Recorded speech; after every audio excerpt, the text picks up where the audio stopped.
Ekirwadde kya COVID-19 ekireetebwa akawuka ka corona kyabalukawo omwaka oguwedde ogwa 2019 nga eggwanga erya China mu kitundu kya Hubei mu ssaza lya Wuhan we waasibwa ekirwadde kino mu mwezi ogw'Ekumi. Eggwanga erya China ne libotola ekyama nti wabaluseewo ekirwadde kino wabula wetuukidde olwaleero ng'omusawo omu China eyasooka okulaga okubalukawo kw'ekirwadde kino ekyali kitamanyiddwa nga y'omu ku abo abaaluguzeemu obulamu. Li Wenyang ono yayita ku mikutu egy'enjawulo gimukwanira wala era n'alabula abasawo banne okwambala enkampa mu mimwa bwe bajja okutaakiriza obulamu bwabwe. Ono yafa omwezi ogwedde ogwokubiri ng'ennaku z'omwezi 7 wabula waayita mbale n'akwera eddwaliro lya Wuchang mu kibuga Wuhan Dr. Liu Xing naye n'afa ng'ennaku z'omwezi 18 omwezi ogwokubiri era wetuukidde olwaleero ng'abasawo abawerako bafiidde mu lutabaalo luno okwetooloola ensi yonna.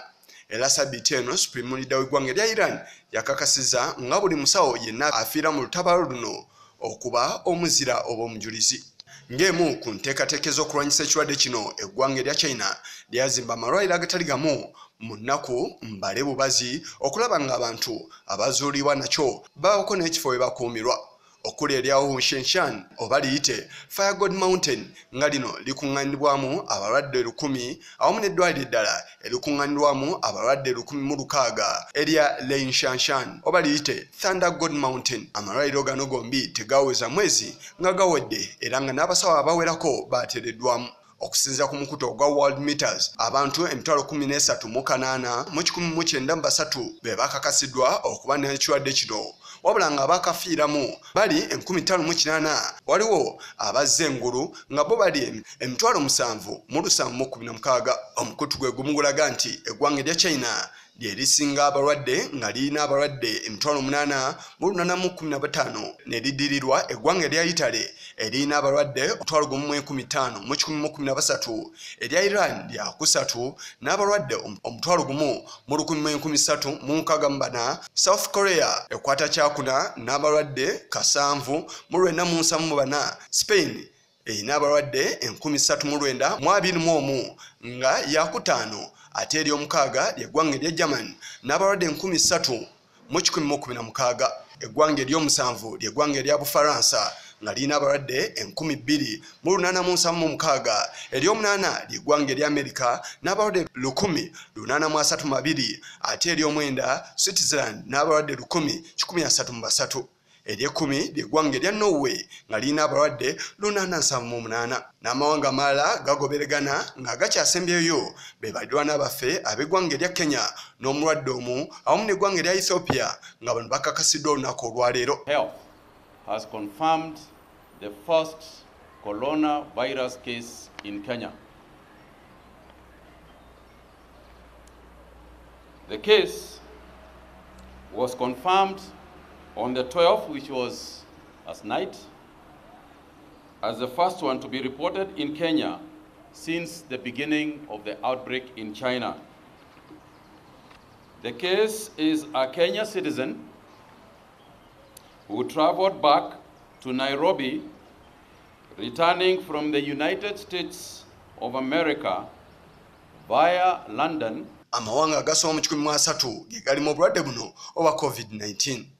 Abantu abawerako ab'ettutumu mu mawanga ag'enjawulo bakakasiddwa okuba n'obulwadde buno omuli mukyala wa Ssaabaminisita wa Canada Justin Trudeau nga ye Sophie Grigori Trudeau, Irene Motel minisita w'eggwanga erya Spain, Nadine Dorries minisita w'ebyobulamu mu ggwanga erya Bungereza, Ishaq Jahangir omumyuka w'omukulembeze w'eggwanga erya Iran naye alina obulwadde bwe bumu n'abantu abalala.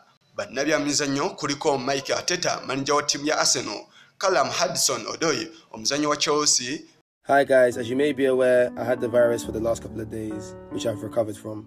I'm following the health guidelines and self-isolating myself from everybody for the week. I hope to see everybody soon and hopefully be back on the pitch very soon. Diabala Daniel Logan omuzannyi wa film Tom Hanks ne mukyala we n'abalwadde abalala awamu n'abazannyi mu mizannyo egy'enjawulo nabo bakakasiddwa okuba n'endwadde zino ate abandi beetadde ku kalantiini ng'abantu basobole okulaba embeera we neebayisa oluvannyuma lw'ennaku 14. Emizannyo egy'enjawulo giyimiriziddwa mu mawanga agamu omuli Bungereza, Spain, Italy, America n'amawanga amalala. Enkuŋŋaana nazo zigendeddemu olw'ekirwadde kya COVID-19. ensimbi eziwerako ziteereddwamu okulaba nga obulwadde buno butuulibwa ku nfeete wabula ne gye buli kati kikyagaanye newankubadde nga waliwo abawona obulwadde buno. The number of cases of COVID-19 outside China has increased 13-fold, and the number of affected countries has tripled. There are now more than 118,000 cases in 114 countries, and 4,291 people have lost their lives. Thousands more are fighting for their lives in hospitals.